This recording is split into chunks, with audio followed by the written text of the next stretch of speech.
We are Ole Miss Rebels.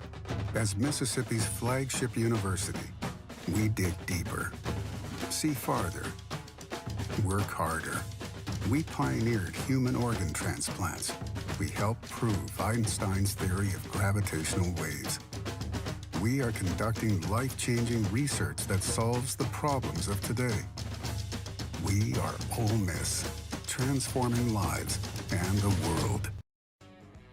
Hey, welcome to the POMcast with Stephen Willis. We're going to start in a few minutes, but I want to tell you to hit up our social sites, retweet, share, comment, like, do all of that stuff. It can only help us out and it'll make the show even better. But we're getting ready to give you a lot of good Ole Miss information, and I just thought I would tell you that because the POMcast is starting. Well, it's starting right now. Wait, no, that's a little early. It is starting right about now. Hey, welcome to Friday. Thank God it's Friday. I'm Stephen Willis, your host on this magical mystery tour we call Ole Miss Fandom. Thank you very much for joining us after we took the day off yesterday. We'll get into that towards the end of the show. But for now, we're going to get going about what we need to talk about. We want to tell you about Travel and Cruise World. That's 1-800-330-7461. Again, that is 1-800-330-7461. What I was trying to do is set up a resource for you. They can get you the same rate you can online. But through these guys, they can be a resource for you. They know the rules. Like if you need to wear a mask indoors at Disney, but not Universal, or over in Clearwater at the beach, however you want to do it, Central Florida, they can be your resource. So that's travelandcruiseworld.com, 1-800-330-7461. See Central Florida like a local. Also want to tell you about Take It to the Grove, 662-701-1177, bookatailgate.com. Basically, they can do all the tailgating needs and set you up full service like you wouldn't believe.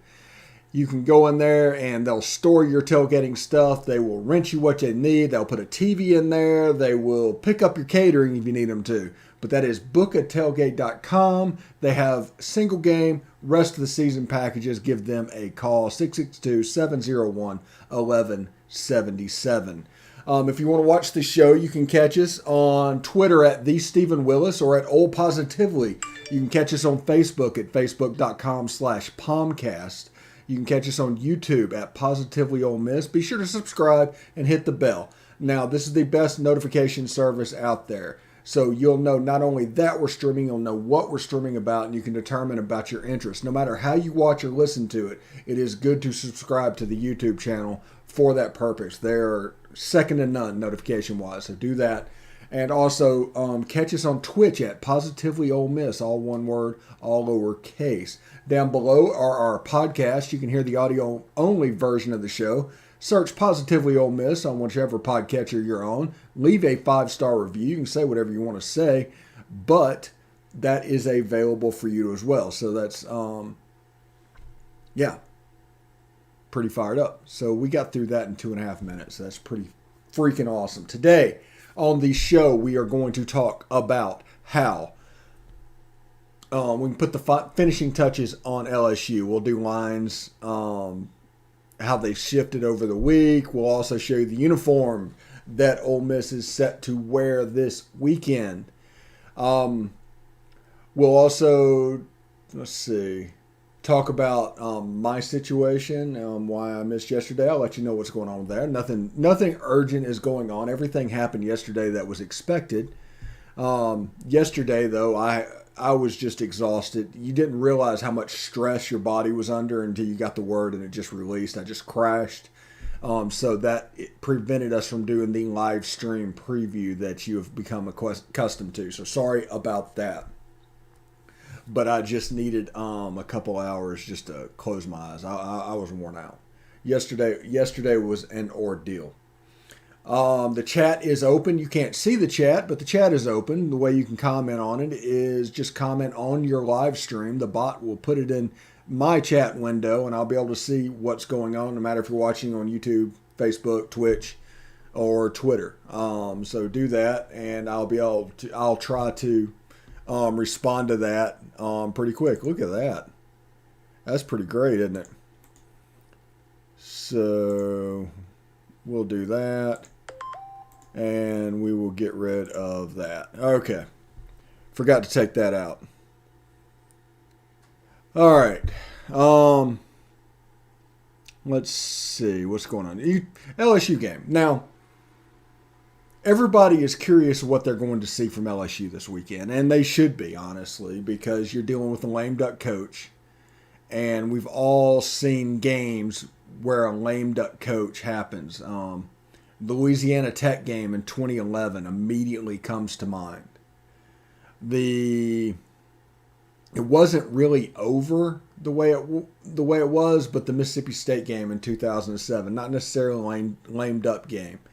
Mississippi State game in 2004, not necessarily a lame duck game. So the lame duck game is the Louisiana Tech game from 2011, and yeah, I think that there's been events that have influenced firing after that, but an actual truly lame duck game would have been the Houston Nutt staff as the last one.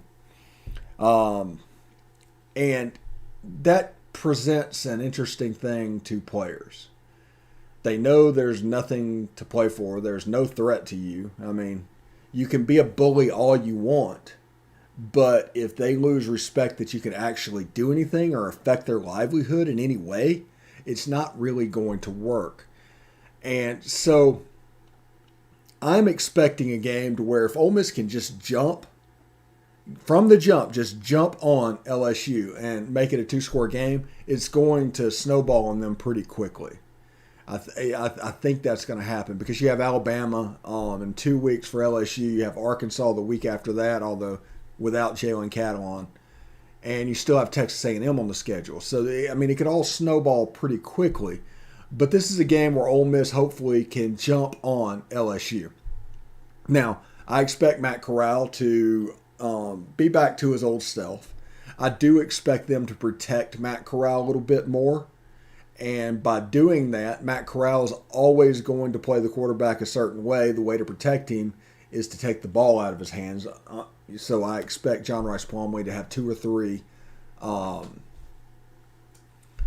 zone runs up the middle. LSU has not done very well against the run. I think last week they were around 100 yards, but before that, the previous people would gain 250 yards a game. So we're dealing with not a very good defense. On the back end, they do not have Eli Ricks. They do not have Derek Stingley. So don't go in overconfident, but they're just as beat up as we are. You know, Dennis Jackson going over there is a 4-star. Flott is probably a 4-star as well, but down on the depth chart. So it all kind of evens out a little bit. But this is the one thing you need to realize when it comes to Ed Orgeron. And I called this last year, if you noticed, with Bo Pelini and everything going on. It was a system change. I'm big on system changes. No matter how you play, it requires a certain type of player. And that player is not going to fit in another system. And, there's probably 7 or 8 defensive systems out there where players just can't mix and match.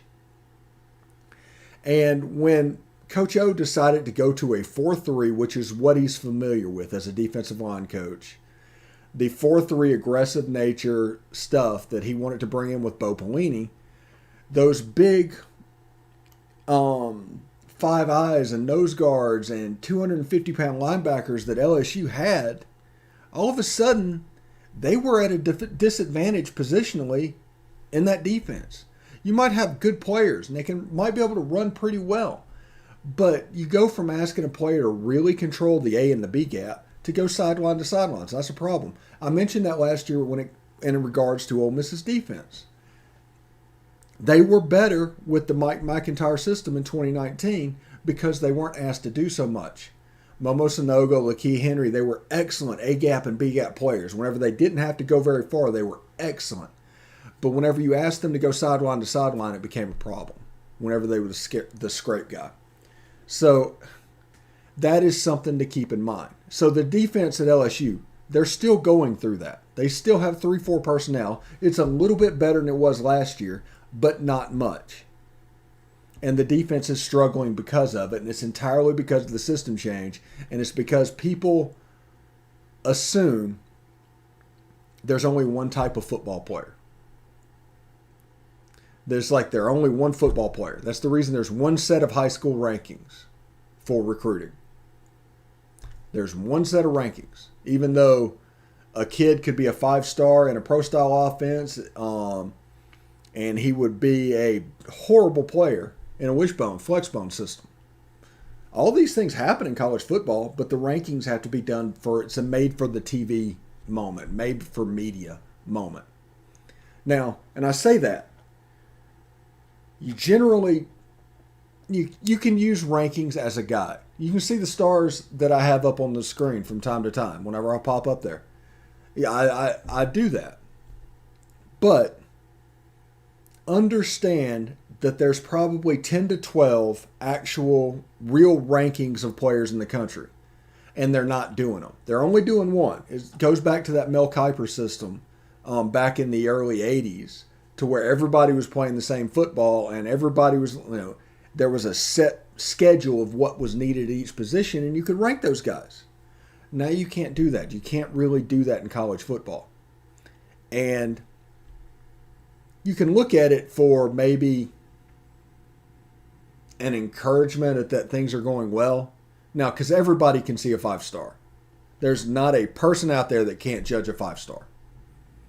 And the upper part of the 4-stars, they could be a 5-star, but there's probably 50 players in the country that everybody, no matter what they do, could look at them, and they're going to be able to bounce between systems. They're going to be able to do all of that.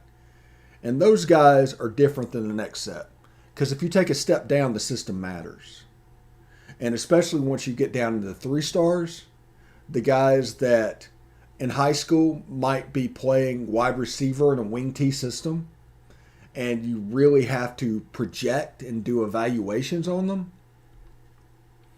You might have Jerry Rice over there. You don't know. He's not catching the ball. It's like Antonio Harmon for 2 years, or 2 or 3 years at Kosciuszko. He wasn't catching the ball. So you had to do a lot of projecting. And because of that, just know that rankings can be skewed. Take them with a grain of salt. They're made for TV items. Understand that. A 5.7 3-star, like right at the top of the 3-stars, and the bottom level 4-stars, they're interchangeable. That extra star doesn't mean anything. The bottom of the 4-stars and 5-stars, they're interchangeable. It doesn't mean anything. That's what people need to know. The top 50 players in the country are difference makers. They just are every year. After that, it becomes a system fit thing. Understand that. All right, and I need to talk a little bit about recruiting, because recruiting is going pretty well for Ole Miss right now. Everybody knows about this weekend and who's going to be on this weekend, but they also have several other players as well that are going to show up. And I'm not going to jump into that because I don't genuinely play telephone. I don't traffic in rumors and do things like that. If there's something to talk about, I'll talk about it. But that's the reason I do commit watch. You don't see them until they come up with commitments in the recruiting class, because I'm not going to play the he said, she said, and do all of that stuff. As you saw a couple of weeks ago, that can just get people in a ton of trouble, and it's just not worth it. And it takes up all your time. There's no money involved, and it's terrible. It's generally a terrible situation. I say that as somebody that worked in recruiting for a decade at national rivals. So just know that it's a different animal of what's going on, and just understand that we're not going to traffic in rumors. We're not going to play telephone. We're not going to do things like that. But this is a big weekend for Ole Miss. And I say it's a big weekend, not necessarily because of who's going to be on campus, even though supposedly there are some really big name players that are supposed to be on campus. And some of them might not make it. A ride might fall through, or whatever is going to happen in trafficking in those telephone game rumors. But the important thing you need to remember is Ole Miss is on the cusp of really taking off recruiting wise. And this is what I mean by that. all of the excitement, the Ole Miss constantly being talked about, all of a sudden people want to, they're like, okay, that piqued my interest. But over the course of a couple of weeks, it goes fever pitch, fever pitch, fever pitch, to the point where now they want to see it. They wanted to talk about it 3 weeks ago. Now they want to see it. So visits are starting to get lined up. So you got people coming in town for LSU. I expect a sellout that to happen for that football game. And they deserve it after everything that's gone on. But it should be pretty cool what's going on. They're right on the cusp of really taking off recruiting-wise. And that is because now we're at the point where big names are coming on campus. Like, in recruiting, there are... The first thing you want is acknowledgement, verbal acknowledgement from a kid. That's the first sign of interest, is verbal acknowledgement. And that could be Twitter, that could be the whole 9 yards. But 90% of those kids, it doesn't get past that point. 10% of them it does. And they take visits, an unofficial. So you want them to have a really good time. Meet some people. Do everything's doing. Come back to multiple games. Stone Blanton is in that little cycle at the moment. But you want them to come back. And the coaches want them to come back. And the more they come to Oxford, the better off it will be, if they can. Now, there's different rules for an out-of-state player that's from, Central Florida, but if you are from Madison, get them to the game. The third step is to get them on an official visit. And once you invite them on an official visit, you are genuinely in the game, and you think you are genuinely in the game. Now, it doesn't mean you're going to get them all, but if you look at it, I think there's 75 or something like that official visits, or 55. I don't know what the number is, but it's double to triple what your scholarship offer is going to be. And if you get them on that official visit, you can program the hell out of them. Personally, I mean, we used to do stuff for official visits all the time. One of the parts I did was obviously the highlight video that had to be cut up for the players and show them each time. And that would usually be a 2-part thing. The first part would be an Ole Miss history thing. I had a video called Dream On, to the song Aerosmith, Dream On. And it was basically a ripoff of the similar video they did in USC, but that's what Coach Orgeron wanted. So we did that. And it had all sorts I had to go through and research all sorts of clips to get them in there. I mean, there was Sugar Bowl stuff from 1960. There was Deuce against Arkansas running a kickoff back. There was John Forcade going around the end. There was Matt Luke running the option against Mississippi State. I mean, it was a very, getting those videos and digitizing those videos are at the point where Ole Miss still uses those videos. You don't have to go back and find those videos again because they've already been digitized because of all that work that we did back in the day. And on an official visit, you can really, really program somebody. You put them together with somebody that they mesh with, somebody that fits. You have 100 people on your roster. There's probably 10 of them that are good recruiters, and there's probably 6 different personalities. You have to find that personality that meshes with theirs. And they're going to show them around classes and do all of that stuff, and they're going to hang out really that night. After dinner, they're going to go out and do whatever they need to do. In some cases, they don't. I think Laramie Tunsil was against doing that. But at that point is when that's called for lack of a better word, the ingraining of the tentacles into the prospect. Because they're doing that. Like I said, they came onto that official visit with you expecting them to be a very, very good chance of getting it. They wouldn't come up there and do that if there was no chance, so you at least have some chance. And because of that tentacle, because of the way you program it, the videos that are designed to essentially brainwash, the Dream On, and then the highlight video of the season, and they've been here for unofficial games. They've seen the games. They need to see the other stuff besides that. What happens when there are no games that weekend? What does Oxford look like? What does the square look like?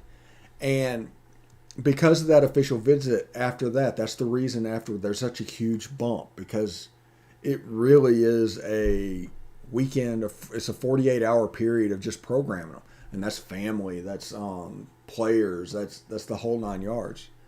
And those are the steps in recruiting that has to happen. Ole Miss is now at the point where big-time players are visiting the game and to see it.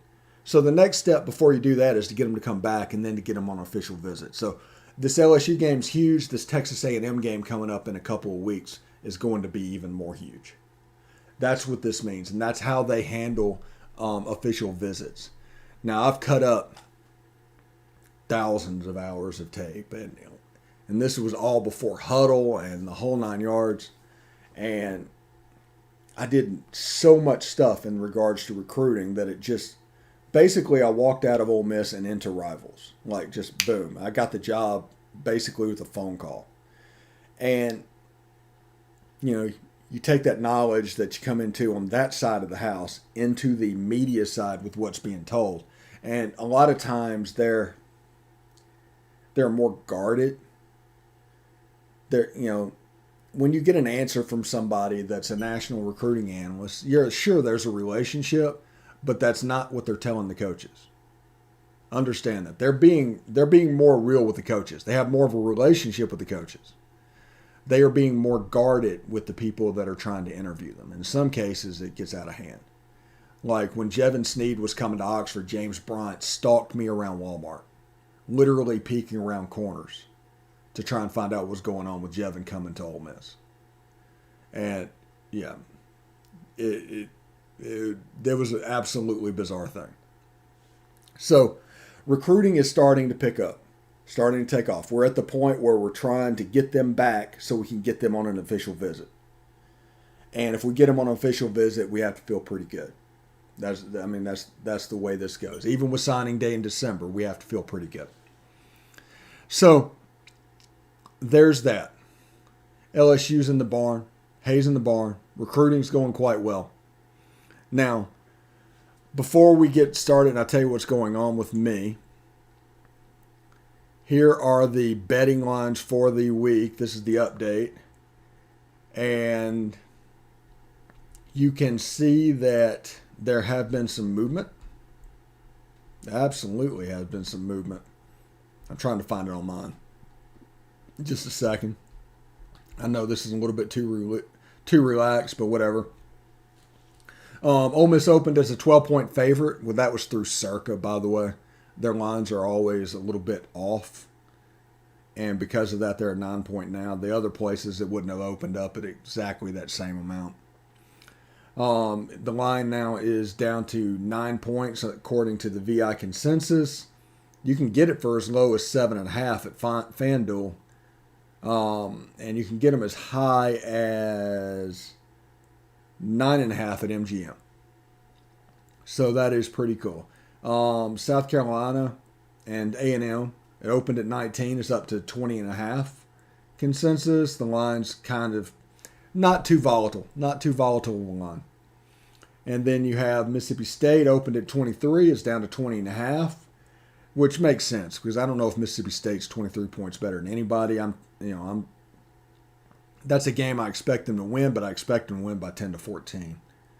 And Alabama opened at 27. It's down to 25. Hayden Hooker will likely start the game. So everybody was worried about his condition, but it looks like he is going to get the start. So they have a chance to cover that line. And, of course, like I said, Ole Miss opened at 12. It's dropped down to 9. And that's what's going on there. Now, if we look at the uniforms to wear, we want to do the sissy blue. The sissy blue uniforms. This is a troll job. I mean, it absolutely is. Now, it's one thing that's important to remember. Okay? I'm not saying anything's going to happen. I've heard nothing about it, in fact. But last year, before the LSU game, the picture that they described for the uniform, was red jerseys, navy helmets, and they came out in powder blue. I'm saying that could happen again. That's something that could happen again. If they have anything special, they would not tell it on Thursday. They would let people come out. Even if it was all red, no matter what's going on, we'll see. But according to these tweets, we're going to come out in powder blue. Which, I genuinely like this uniform. And I just don't see why somebody might not, honestly. So, all right. Probably going to give you a couple minutes back. I'm going to Hollywood Studios tonight, Rise of the Resistance. This is my third straight Friday to go to a Disney park. I do enjoy being a pass holder. And we are learning how to use the Genie Plus and what needs to be done. It was actually very easy to order the Lightning Lane for Rise of the Resistance. But remember, if you do not have if you're not staying on the property, you cannot order at 7. That's for people on the property at 7 o'clock. If you are not staying on the property, you have to wait until the park opens to order. So keep that in mind. Also, yesterday, what was going on with me is I met with the neurosurgeon. Now, my Vanderbilt neurosurgeon, obviously I'm down in Central Florida now, so I had to set up a chance to do that. Now, my MRI in July showed a little bit of growth from my tumor. So we need to get it radiated. So we knew we had to get it radiated. So we went and met the doctor yesterday and found out what needed to happen. They talked about a radiosurgical procedure called CyberKnife that they want to do, but my tumor is touching my brainstem, so they're a little bit nervous about doing that. The other alternative is fractionalized radiation that is radiotherapy. So we'll see how that works. Like I said, the fact that there's radio is a win. It was expected. The surgery was the worst experience of my life. And I was not looking forward to perhaps having to do that again, even though I have a shunt in my head and they can't cut out the balance again because that's already gone. And those were two of the worst things about the surgery. I still didn't want to do it. But they're going to contact me next week. I don't know what's going on. So it might be a situation where the POMcast gets affected from time to time. But it's either a one-shot deal where they do the CyberKnife procedure or a 35-day process to where I go and just get it barely radiated. So I'm excited about that. So all in all, it went like we expected to do. I want to thank everybody for watching the show. I do want to apologize for missing yesterday's show because of that. But I wanted to let you know exactly why and what was going on. And we're going to keep going with the POMcast and doing everything. Because we decided yesterday, whenever he gave me the news and everything he did, it's time to double down on this. It's time to really do it. You guys need a voice, and you don't need people imposing their will on the narrative that is Ole Miss. So we will continue to push back. We will not play telephone. We will not traffic in rumors. If there's something that needs to be talked about, we will talk about it, and we're going to keep it Ole Miss sports related, no politics, yada, yada, yada. So I want to thank everybody for joining us. Enjoy the game. Eli Manning Day. I'm looking forward to seeing that. Of course, after the game, you'll be able to find it on our site, as with all games, because we have all the games on demand on Positively Ole Miss on YouTube. So search that if you want to see a game on demand. Many of them without commercials. So I do want to say thank you very much. Now, as we move forward, we're going to have a lot of fun because we need to have fun. This is supposed to be fun. This has never been a money-making venture. This is all about fun and about affecting the narrative. So, Everybody tune in. Tell a friend about us. Tell them to join our Facebook group. We're up close to 400, I think, at this point, as we continue to grow this thing. So thank you very much, and we will see you next week or Sunday with the review show. Until then, howdy toddy.